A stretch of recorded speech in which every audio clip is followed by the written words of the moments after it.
This is the Under the Ring Report. And now, the guys who make wrestling podcasting too sweet. John the Flesh Wound and Cousin Tom. Welcome, wrestling fans, to another edition of the Under the Ring Report. Thanks a lot for subscribing to the show.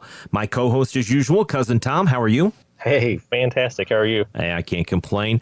You know, history is always kind of a funny thing. So I'm digging through old interviews I did. So back in 2001, I interviewed Teri Byrne. Now, that name's probably not going to really, you're not going to think much of that, are you? Of who that is? No, not right now. When I tell you Fyre from the Nitro Girls, you're like, oh, okay. Oh, yeah. So I had the pleasure of interviewing her back in 2001, and she talks about kind of the demise of the Nitro Girls on WCW and her thoughts on the situation. So I thought it'd be a good time to jump back in history and take a listen to that interview. Welcome back, wrestling fans, to the Under the Ring Report, and with me a very special guest, Teri Byrne, also known as Fyre of WCW. Welcome to the Under the Ring Report. Thank you. It's good to be here. How are you doing? I'm doing good. Good. Now, the reason we've got you on here, I think everyone's already heard that you have been released from World Championship Wrestling, correct? That's right, yes. About, actually January 12th, so going on a little over a month. Okay. Before we get into why and what you're doing now, first let's kind of set up how you got involved with the Nitro Girls and how that came to be. Well, I was very fortunate. About 2 years ago, I was had a full-time career in the mortgage business, and I was training for some fitness competitions and bodybuilding. And I was at the gym in Marietta, the Lex Luger gym, and I saw Kim Page. And she came up and asked me if I would be interested in auditioning for something called the Nitro Girls, and I had no idea what that was. But I auditioned, and a week later I was resigning from my job and traveling with the wrestlers. Wow. Yeah, it was crazy. You were one of the first Nitro Girls. Yes, I was one of the first. How was that, just as they started getting things going, debuting the Nitro show and having the Nitro Girls on? How was that at first? In the beginning, it was exhilarating, crazy, unbelievable. We had never met each other, and we had 3 short weeks to be thrown together and put together choreography. We'd never been on live television before. We had to get to know each other. We were traveling, catching flights, going back and forth. It was the first time a lot of us had been to Nitro, so it was an overwhelming experience, but it really brought all of us together. Now, were you a wrestling fan before this, or did you even... No, I wasn't. I watched wrestling when I was a kid, kind of like most people do, and I remember back in the day when Macho Man was at his high point, and that was about the only time I had watched wrestling, so it was a whole new experience to me to go to a Nitro and find out what it was all about. Now, the Nitro Girls were probably, for 3 to 4 years, were probably one of the most popular things going for WCW. I know it. I know it. And for you guys, I mean, probably the crowd response, the amount of fan mail and things had to be phenomenal. It was phenomenal because although we all knew going in that it was a great concept that Eric Bischoff had, we had no idea that it was going to go over as quickly as it did. And it just catapulted. The fans loved it because it was something new, it was something fresh.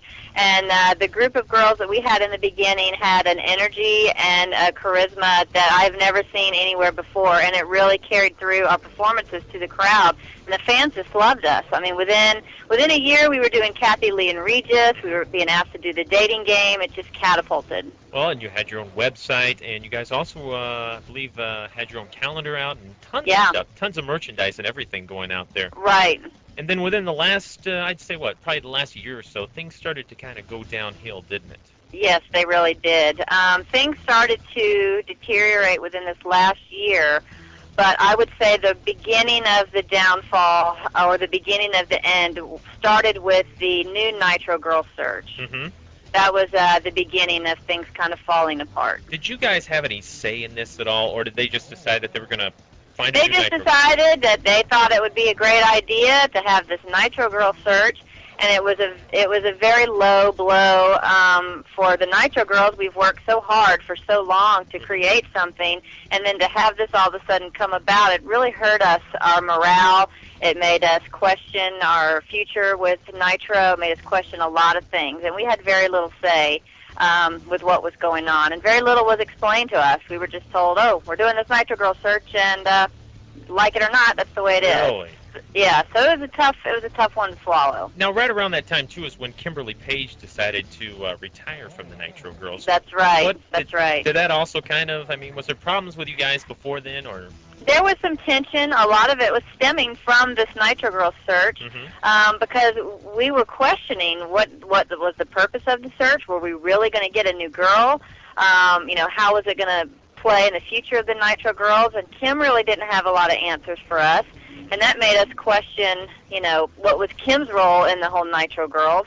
So a lot of suspicion aroused from that, and it was shortly thereafter that all of us, except for Kim, were sent to L.A. to start filming the new movie, Ready to Rumble, and we were there for a good, solid 8 weeks, and we're not on Nitro. Well, it seems once you left for Ready to Rumble, and even when you were done after the 8 weeks, I mean, things just kind of totally blew up, because then there was the hiring of Vince Russo. Yeah, we came back after 8 weeks, and our first week back to Nitro, it was so good to be back because we've been gone for so long. We've been living in a hotel for 8 weeks and living in a trailer, and finally here we were back at Nitro, and we were really excited and ready to get back to work and maybe come back with a fresh new start. And instead, our very first Monday, Kim resigned from the team. We had new writers. Eric was gone. We had a new director of the team who half of us had never met before. And we were just hit with a lot all at once. And what also happened there, too, I noticed, is that they started bringing the Nitro Girls into the storylines. Right. What did you feel? I mean, fighting, they had two of the groups break off, fighting with each other. What did you think of that? I had mixed feelings. I was all for putting us in the storylines, and I think all of us were, because it was a great way to increase name-face recognition. It was a great way to get more publicity about the Nitro Girls. So I was for the idea of us being integrated into the storyline. Okay. And at first, I thought it was kind of funny. It was entertaining to have a fight break out and to divide us up into the good and the bad. I mean, I was for that. But then I think, in my opinion, things got a little out of hand, and it was there that the whole Nitro Girls started to disintegrate. Well, yeah, we weren't dancing anymore. We lost AC Jazz maybe 2 weeks after we lost Kim. And then they just dropped the storyline completely, and then we were just kind of out of sight for a while. That's true. I mean, it was like you might see them. Well, I'll tell you what, I was at a house show in December, or not, at a Nitro show in December in Milwaukee. And, I mean, there was no mention of the Nitro Girls at all, but you were there actually performing during the commercial breaks, I noticed. Right, which was confusing for the fans, and it was confusing for us. And this is where I think my problem began, because no one really was telling us what was going on. Okay. We were flying to Nitro every Monday, and most of the time we would just end up dancing for the house just to entertain the crowd in between matches, but we weren't on air. Sometimes we'd be used for a little storyline here and there, and sometimes we weren't. And that's when I started really questioning, okay, where are the Nitro Girls going? Yeah. What's the future of the Nitro Girls? Because none of this is making sense. And on the one hand, we were being told, we're going to use you in storylines, we just haven't got around to it yet. I'm noticing every week, as were the rest of the girls, that there are more and more and more women in the locker room each week. And I also knew that the show was going from 3 hours to 2 hours, and there's only so many people you can put in a 2-hour show. That's correct. So I'm like, okay, you do the math. There's no way that we can put all of these new women, plus all the Nitro Girls, plus all the wrestlers in a 2-hour show. Now, after that, they also started, after they'd broken up the Nitro Girls per se, where we weren't seeing them on TV anymore, some of you started going into the valet, like, different... Fyre did, and also Storm, who's now Paisley. That's correct. And so what was, did they ask you to do something like this also, or not? No, they didn't. Really? We were told in the very beginning that they wanted to use each of us, and they wanted to know what we each individually felt comfortable doing and not doing. And so after a couple of weeks of working with the new writers, I made it clear to the director of the Nitro Girls what I did not feel comfortable doing. And that was wrestling, because I'm not a trained wrestler, and I think in a way it's degrading to those women who are professional wrestlers. So I didn't want to go that direction in my career. I did not want to go out in a thong or wrestle in mud or corn or jello or anything like that. And I didn't want to do anything that was going to be viewed as degrading to women. Okay. And from that point forward, and I'm not making a correlation, but from that point forward, I wasn't used for much in the show. Because you wouldn't, well, it seemed to you as though you weren't cooperating with what they were trying to do with the TNA, shall we say. Right.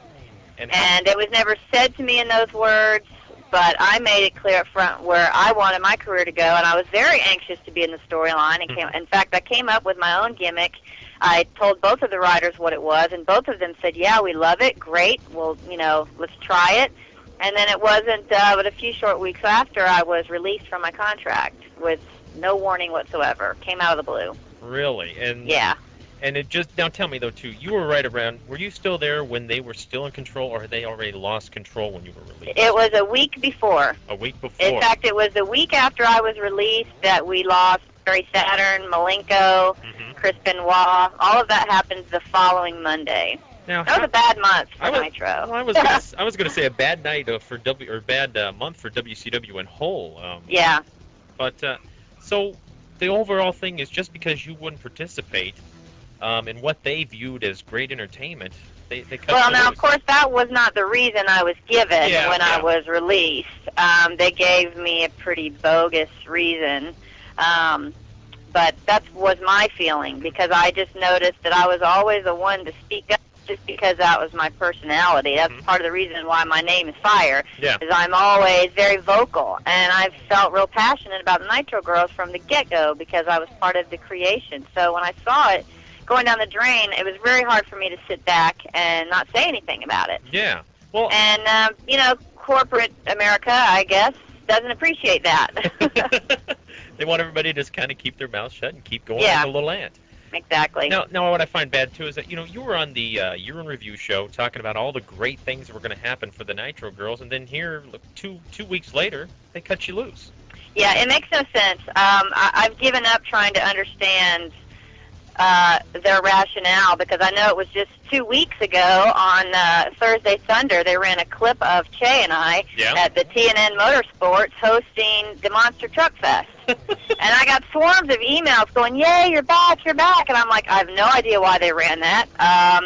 Makes no sense to me. And then this month, the latest issue of WCW Magazine has the largest pictorial ever. In the 2.5 years that the Nitro Girls have been with the show, they finally decided to put pictures of us in their magazine. And the pictures are all the original Nitro Girls, including me. So was it just mass confusion by them? I mean, do they have any direction whatsoever in what they do? I don't know. I mean, I cannot figure it out. Well, also last night we saw the debut of the new Nitro Girls. Yes. What do you think of that? Well, I didn't watch it. To be honest with you, it's really difficult for me to watch the show, and I only watched it just so that I could try and catch this. And it was so brief. If I'd have blinked, I would have missed it. Mm-hmm. Well, what I've noticed is that they've shortened the amount of time that they're out there. Yeah. Instead of getting the whole segment to perform a whole dance, we saw like the end of a dance, and I know that because I know both of the dances that I saw, and we saw like the last 8 counts. The second dance, everyone was dressed alike, including wigs, so I couldn't tell who was who. Mm-hmm. And the nurses who were with Kevin Nash got more airtime than the Nitro Girls. That's true. Well, you know what was scary too is that their outfits seemed to get smaller. I don't know what was going on there. I mean, if you're going to bring the Nitro Girls out, bring the real ones out. I mean, exactly. To me, it's a watered-down version of what it once was, and I just think they're trying to get new faces, repackage it, and throw it back out there and hope the fans are going to fall for it. And anyone who knows wrestling knows that wrestling fans like familiar faces. They're true. Very loyal, and they like to see the people that they, are fans of. So to just start interchanging girls in place of girls, get another redhead, get another brunette, or, get another Asian girl, I don't think it's going to go over. I mean, I guess only time will tell, but I think that the intelligence of the fans are being underestimated greatly. Now, do you keep in contact with some of the other girls that you worked with in the Nitros Girls? Yeah, I do. I keep in touch with the original girls. Uh-huh. And I know that they're all very overwhelmed by what's happened and are kind of at a loss for words, don't know what to say. Mm-hmm. They're still struggling with all of the same issues that we've been struggling with. But, it's a job, and they don't want to lose the job, and I'm sure they're torn. Well, what's your thoughts too on all these everybody leaving WCW? I mean, getting released or asking for the release from the company. I think that's just an example of what's going on behind the scenes. Mm-hmm. I mean, it's my theory is with any kind of company is when you keep your people happy, they will work harder and better for you. Yeah. And especially women. It's the same within a home. If the woman's happy, everybody else is happy. Well, it's the same thing within a corporation. And if your people are happy, they're going to work for you. And obviously, people are not happy and haven't been for a long time. But I wouldn't change anything, and I have no regrets. The last couple of years doing this have been such an incredible experience that I know very few people get to do. And I wouldn't change the way I handled the end months there. I don't wish that I had kept my mouth shut and gone with the flow because it just wasn't worth it. Now, in all your time there in WCW, what would you say is probably your most memorable moments of? Oh my gosh, I have so many. So many. The movie was an incredible 8 weeks because it was the girls and I together 24/7 for 8 weeks, and we had such a great time. The Bruise Cruise was a blast. We got to do a lot of really good shows. The Dating Game, that was an incredible experience. There have been numerous, too many to count. Thank you very much for taking the time to talk with us here on the Under the Ring Report. All right? My pleasure. I enjoyed it. All right. Well, that'll about do it for this week's show. I would be remiss if I don't mention that every time I hear Fyre's name mentioned, I hear Tony Schiavone's voice in my head saying something on air about, look at those Nitro Girls or whatever. It's the first thing I hear is Schiavone being the creepy old dude on the mic. That being said, please be sure to follow us on Twitter, Facebook, and as always, we will be back next week on the Under the Ring Report. This is Teri Byrne, formerly known as Fyre from the WCW Nitro Girls, and you're listening to the Under the Ring Report. Follow the Under the Ring Report on Twitter at UTRR Podcast. You can subscribe to the Under the Ring Report on iTunes, Google Play, and Stitcher, or visit undertheringreport.com. Thanks for listening to the Under the Ring Report.